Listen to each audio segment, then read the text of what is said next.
राम। यह प्रवचन परम श्रद्धेय स्वामी जी श्री राम सुखदास जी महाराज द्वारा दिनांक 11 सितंबर साय लगभग 4:45 बजे जयपुर में हुआ। राम। ये सर्वारंभ परित्यागी का क्या तात्पर्य है? तो करते तो अभिमान नहीं, करते तो अभिमान का त्याग।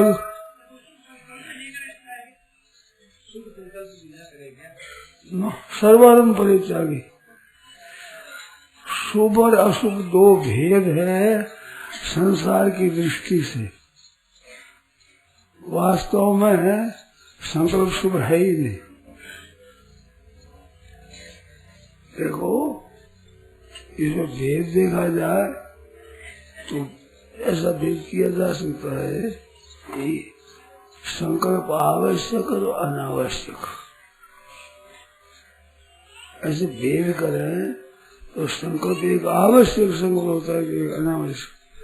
नारायण नारायण नारायण नारायण नारायण, राम राम राम राम राम राम राम राम राम। महाराज जी कुछ बता रहे हैं। मैं बात कह दूँ।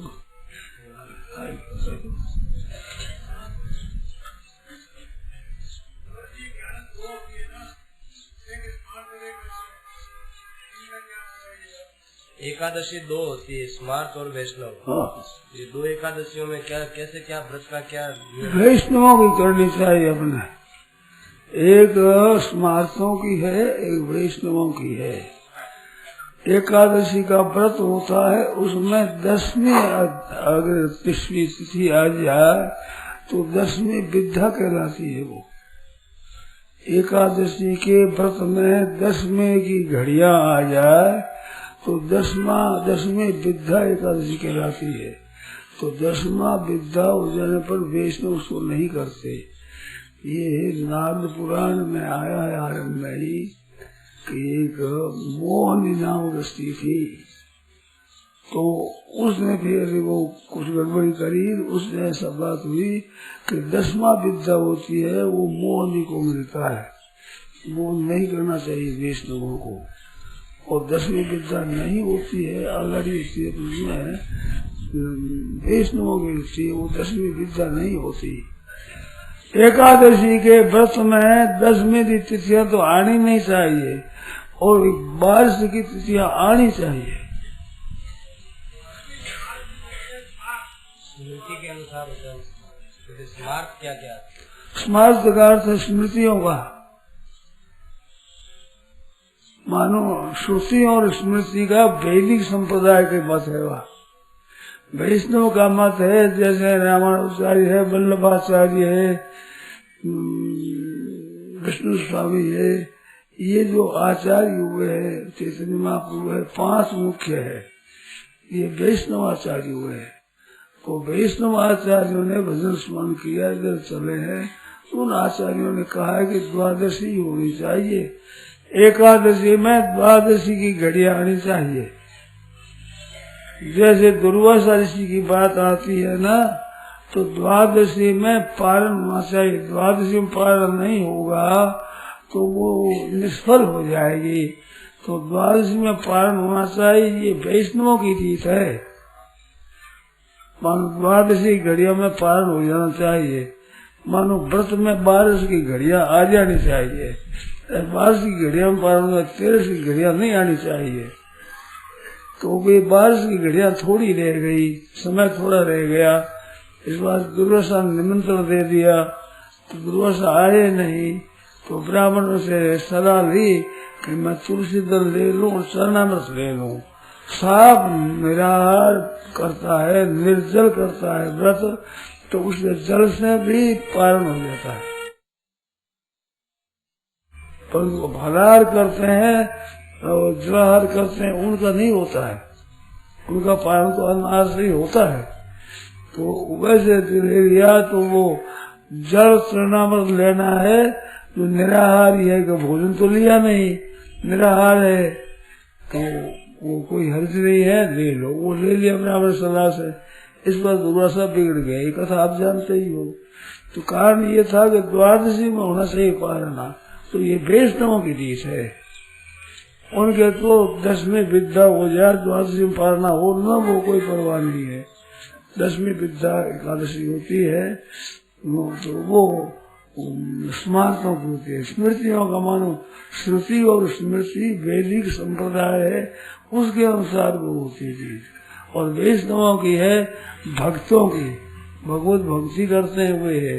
तो भक्त विशेष शास्त्र का नहीं करते, वेदों का, पुराणों का, स्मृतियों का इतना नहीं देखते। पुराण तो आ जाते हैं, पर स्मृतियों का, श्रुतियों का इतना विचार नहीं करते। ऐसे स्मारकों की एकादशी और वैष्णवों की एकादशी, तो अपने वैष्णव मत में प्राय वैष्णव की एकादशी करते हैं, वही चलते हैं। हम लोग भी वही करते हैं, वही चलते।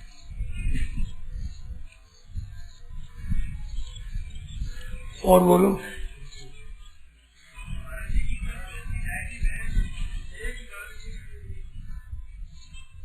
क्या?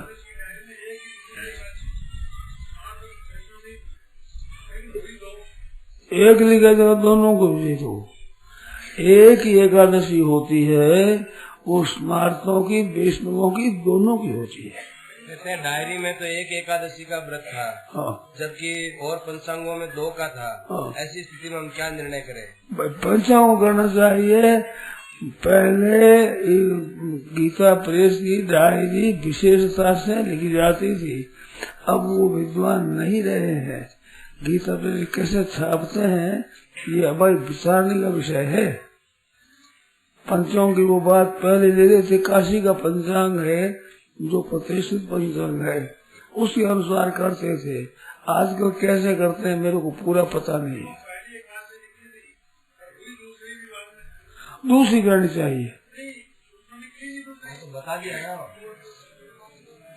वो तो बता ही दिया। ऐसा एक ही एकादशी होती है, उसमें भेद नहीं होता है। अभी ठहर जो बात पहली बात चल रही है, बीच में बोले उनकी बात कह दी, अब बीच मत बोलो। पहली बात वो जो शुद्ध संकल्प अशुद्ध संकल्पों की बात है, फालतू पूछा करते हैं, उसे कोई खास बात नहीं होती। नारायण नारायण नारायण नारायण नारायण नारायण नारायण नारायण। संकल्प है वे त्याज्य है। कौन से संकल्प? प्रभान कामा त्यक्त्वा सर्वान शेषतः। छठे अध्याय में लिखा, संकल्प से उत्पन्न होने वाली कामनाओं का त्याग करो। तो संकल्प वो है कि जिससे कामना पैदा होती है, आगे संकल्प करती कामना पैदा होती है, वे संकल्प त्याज्य है। उनमें शुभ और अशुभ भेद नहीं होता, वे त्याज्य ही होती है। देखो, एक आपको नई लगेगी, विचार करोगे तो सुनी हुई तो है, मेरे पास में ऐसी नई बढ़िया बात नहीं है जो आपको नहीं सुनाऊं। क्योंकि नई कहाँ से लाऊं? मेरे तो सुनाई हुई बात है, वही बात कहता हूँ, परंतु उस बात की तरफ ख्याल कम जाता है। इस बात से कहता हूँ नई बात है। वो क्या है कि शुभ और अशुभ क्या है कि जिसमें अपनी कामना होती है वो सब अशुभ है, शुभ है ही नहीं उसका नाम।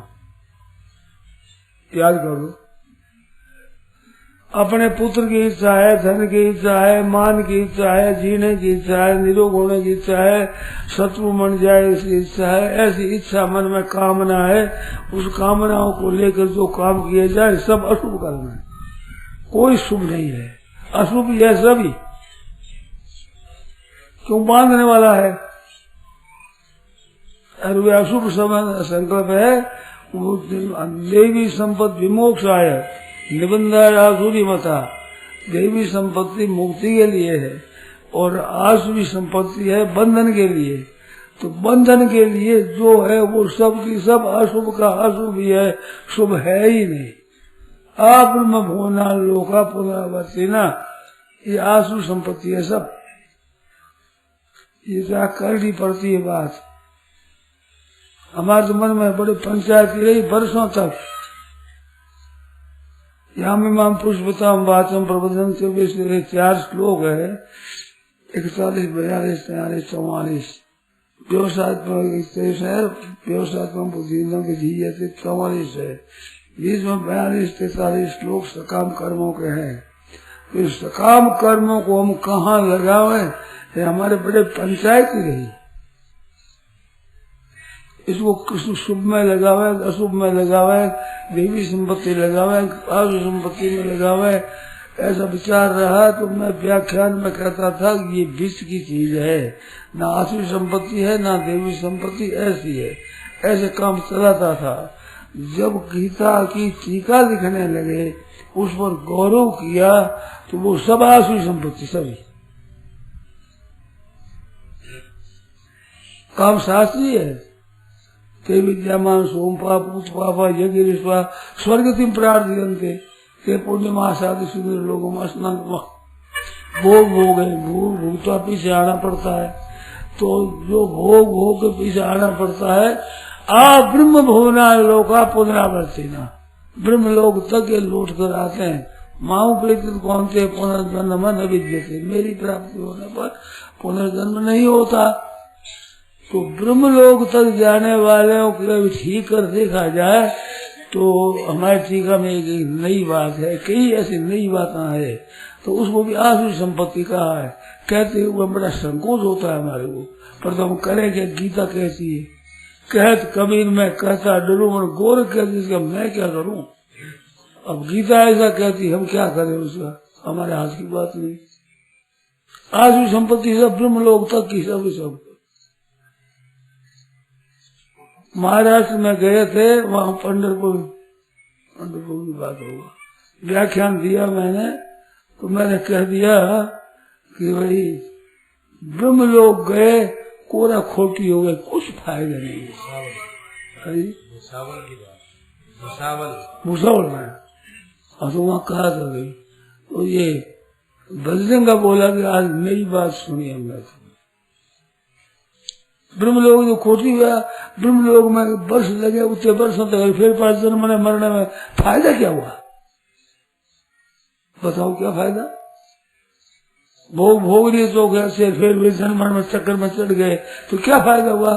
जीव को फायदा तब है कि मुक्ति हो जाए, परमात्मा प्राप्ति हो जाए, भगवान दर्शन हो जाए, जन्म रहित हो जाए, तब फायदा है। तो क्या फायदा हुआ? मैंने ये दृष्टान दिया कि गाँव है, आते से बावन कर देना खोटी। मायरे मावा है ना, ध्यानदास बोले हो तो न तो दिन आये हुए आया करके वो दे दी लोसा वापसी मायरो भरो। तो गाँव आटे से बावन कर देना खोटी मांग तो फायदा नहीं करेगी। दर्शन की न तो जाना आया हुआ है, कोई भोजन मिलेगा बढ़िया, और क्या होगी मायरो। तो खोटी कर दिया।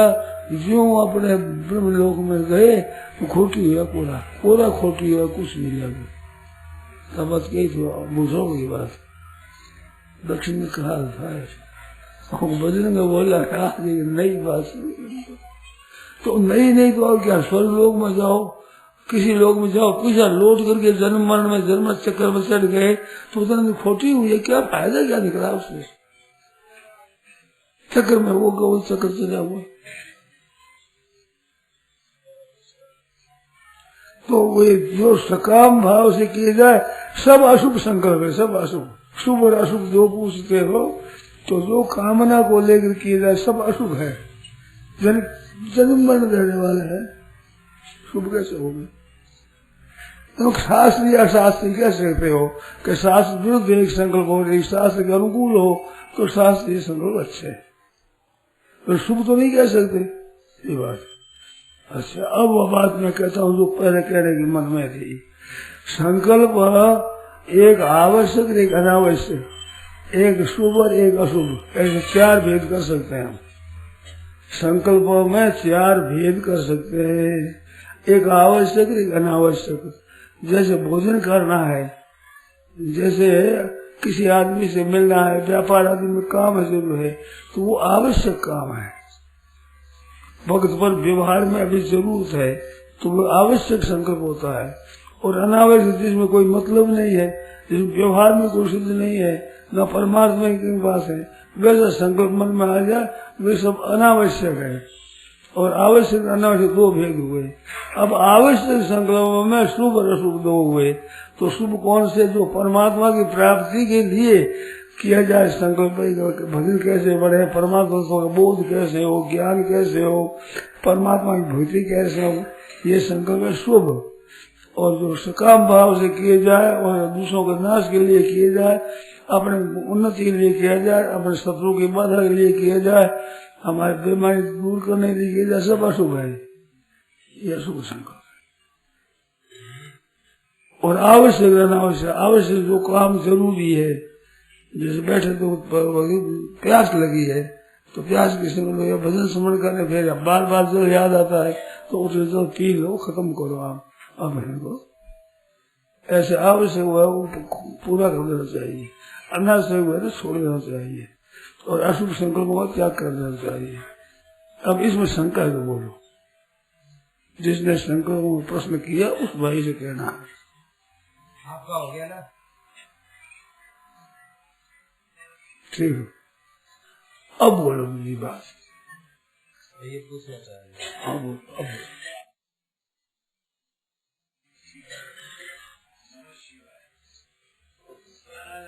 परमात्मा के अंदर महापुरुष है, इसलिए मेरा धर्म है कि किसी संतान को आपसे दूर कराना। और मैं आपको थोड़ा बच्चे के रूप में, पढ़ाई के रूप में, ये जो गीता मेरे हाथ में है, ये बड़े विद्वानों ने कहा दीजिए 6 वर्ष तक करके इसको रामायण की तरह जो पाई और छंदों में लिखा है, तो हर एक आदमी तो उसका रूप पाठ कर सकता है। मैं उसी का एक प्रश्न आपको सुनाता हूँ। पूछना क्या? आप उसी आपको पूछ रहा हूँ। आप गीता में पूछे, उनके अनुवाद में नहीं, भगवान आत्मा गुरुजनों को मारना न श्रेष्ठ है, इस जगत में मांग दीक्षा एक पालन श्रेष्ठ है। ये दूसरे अध्याय का 5वां श्लोक का उन्होंने अनुवादन किया है। अपने अज्ञान और पेट पालने की कमजोरी के मोह से डरे हुए अर्जुन को संन्यास की ओर बढ़ाया। उन्होंने जो किया महाराज, गीता का कर्म नहीं कर रहा, बढ़ाया, परंतु भगवान ये नहीं चाहते थे कि वो अपने शिष्य को तपस्या और सुख के साथ आनंद भोग कर भी अनासक्त रहते हुए देख रहा। गीता के कहने वाले भगवान बोल रहे हैं, आपको पूछना क्या है? आप बात रहे हैं कि लोगों को भ्रम हो रहा है कि गीता संन्यास का उपदेश देती है। तो इन्होंने लिखा है, आप गीता के श्लोक पर बोलिए। इन्होंने प्रश्न किया, आप गीता के श्लोक पर बोलिए। गीता का श्लोक रखिए कि इसमें ऐसी बात पर बोले, गीता पर क्या गीता संन्यास का उपदेश देती है? ये ऐसे इतना सही प्रश्न। संन्यास सांख्य योग और कर्म योग दोनों कहती है। संन्यास योग सांख्य योग एक ही है, कर्म योग योग एक ही है। संन्यास का उपदेश देती है क्या? ना,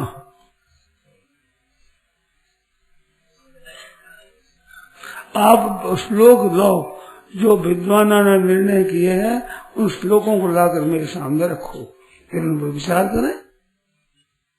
मेरे हाथ में इसलिए नहीं है। श्लोक के आधार पर करो, आप अनुवाद के आधार पर। अनुवाद किया, उन श्लोकों को ले आओ, उन श्लोकों पर विचार करो। देखो, अगर एक मत होता तो गीता इतनी टीका ही नहीं बनती। इतनी टीकाएं तभी बनी है कि श्लोक में कोई अर्थ कैसा ही करते, कोई अर्थ कैसा ही करते हैं, और किसी अर्थ को आप खराब नहीं कह सकते। संस्कृत की रीति से बनेगा वही चलेगा, नहीं तो चलेगा नहीं। लोग कैसे मान लेंगे? अपढ़ा मान लो, पढ़ा ले कैसे मानेगा? तो मान्य होगा अर्थ, परंतु वो श्लोक के अनुसार होगा। अब जिन श्लोकों से संन्यास सिद्ध किया है, उन श्लोकों को लाओ, उन पर हम विचार करें कि ये संन्यास की बात है अथवा गृहस्थ की बात है, क्या है। संन्यास नाम सांख्य योग का है, गृहस्थ का संन्यास का नहीं है। गीता के अनुसार विचार करने से संन्यास योग सांख्य योग, ये योग दो का, दो के निष्ठा, दो निष्ठा कही है भगवान ने, तो वह में कोई संन्यास और गृहस्थ का कारण नहीं है। सांख्य योग और कर्म योग दो का।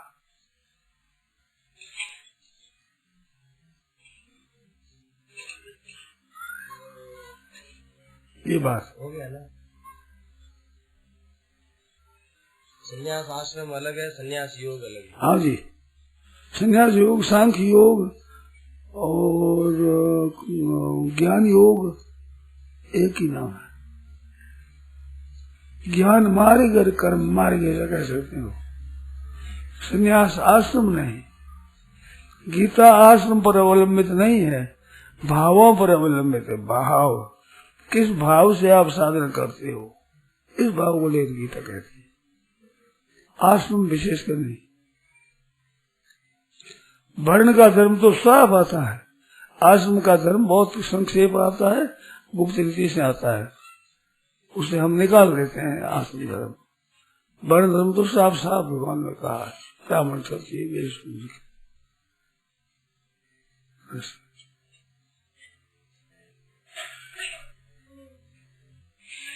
और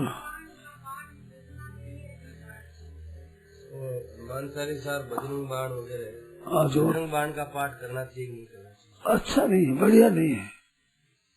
राम रक्षा अच्छी है बजरंग बाण की अपेक्षा। उसमें क्या है वो बताऊं मैं। ऐसे जो देवताओं को बुलाकर देवताओं को कहना और उलाना देना और सौगंध देना, ये चीज बढ़िया नहीं है। तुम अपने अंजनी के दूध को लाजेगा, तुम ऐसा करेगा तो यूँ हो जाएगा, यूँ कर दे, ऐसी गालियां देनी है, अच्छी नहीं है। ये बजरंग बाण में है। बजरंग बाण तुलसीदास जी का बनाया, पता नहीं है, तुलसीदास जी बनाया याद नहीं है। बजरंग बाण में ऐसे वचन आते हैं, तो वे इसको कहना बढ़िया नहीं मानते, मेरे नहीं सस्ती है। आप करो, अब मना थोड़ी करो, प्रार्थना करो, सब कुछ करो, पर उनको सौगंध देना, बाध्य करना, ये बढ़िया नहीं चीज। ये फर्क है, हनुमान चालीसा में नहीं है, सुंदरकांड में नहीं है। बजरंग बाण पढ़ कर देख लो। अब तो मैं बात कही है, अब पढ़ करके फिर से शंका पीछे फेर करो।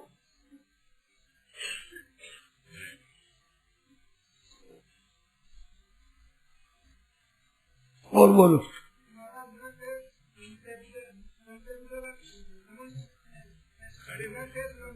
नतेषु रमते बुधे, ये रमते बुधे क्या अर्थ है?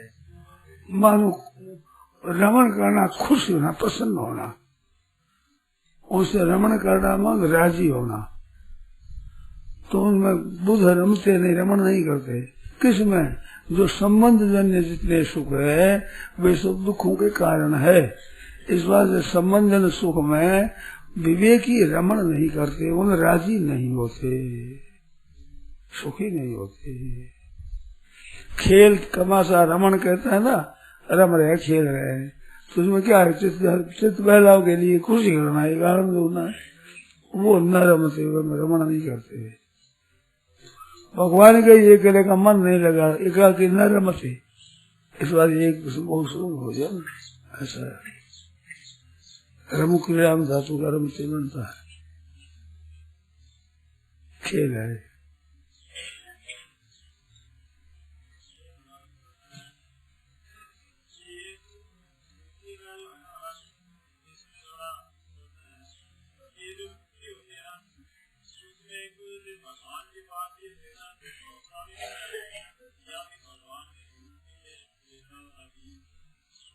मुक्ति के विषय में है कि भगवान उस चेतन के पास आते हैं या चेतन भगवान के पास जाता है या उसमें मिल जाता है, क्या बात है? दोनों ही बातें हैं। भगवान के पास जाता है, भगवान आते हैं, कहीं भी भगवान भी आ जाए कृपा करके तो वो अलग बात है। मुक्ति जाने में भगवान के पास जाते हैं, सालों के सालों भगवान के लोक में रहना, भगवान के स्वरूप चतुर्थ होना, भगवान के समीप रहना, भगवान का खास संबंध होना और भगवान में मिल जाना, ये 5 मुक्ति होती भगवान के लोक की।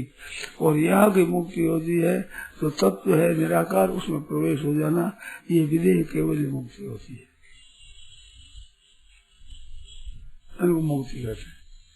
मुक्ति नाम है संसार के दुख से छूट जाना।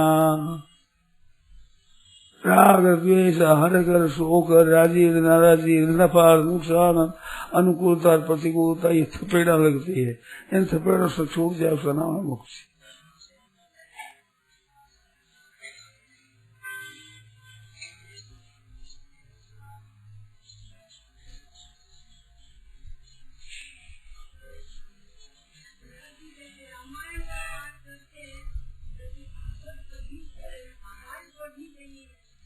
दोनों पढ़ने चाहिए। महाभारत पढ़ो। महाभारत में कहते हैं कि लोग कहते हैं लड़ाई होगी, महाभारत मत पढ़ो। ऐसा वहम हो तो पहले शांति पढ़ो, अनुशासन पढ़ो, किसे पढ़ो, आनपुर मत पढ़ो। वहम हो तो नहीं, वहम की जरूरत नहीं, महाभारत पढ़ो को।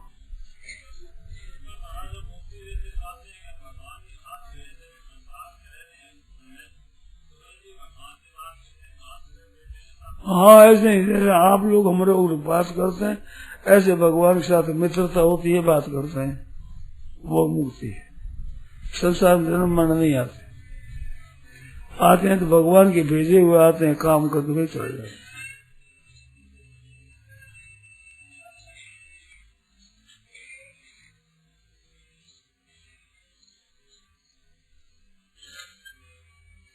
कर्म बंधन से बंद करके नहीं आते। इनमें मतभेद है कई तरह का।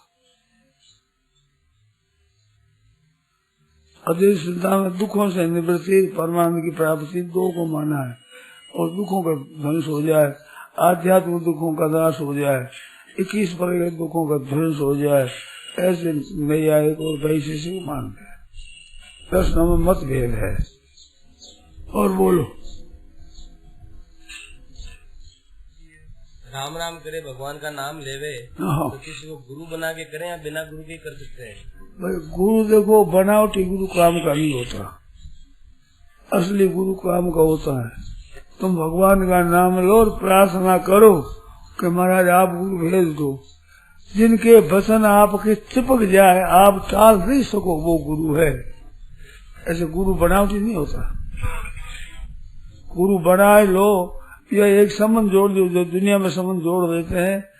स्त्री पुरुष का संबंध हो जाता है, भाई भाई का हो जाता है, बहन भाई का संबंध कर देते हैं। गुरु भाई को कोई बहन बना ले, कोई धर्म भाई बना ले, जो गुरु बना लो नहीं, उतना ही दर्जा है।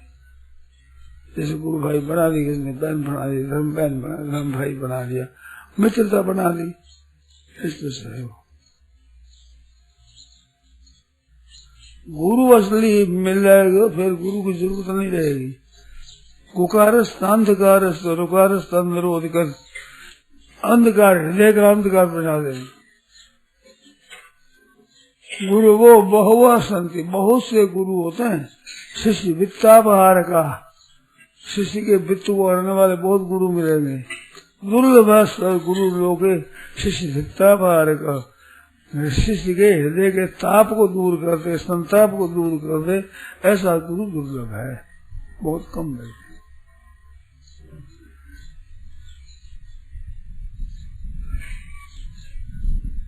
गुरु की महिमा गोविंद से अधिक, पर वो बात असली गुरु की है।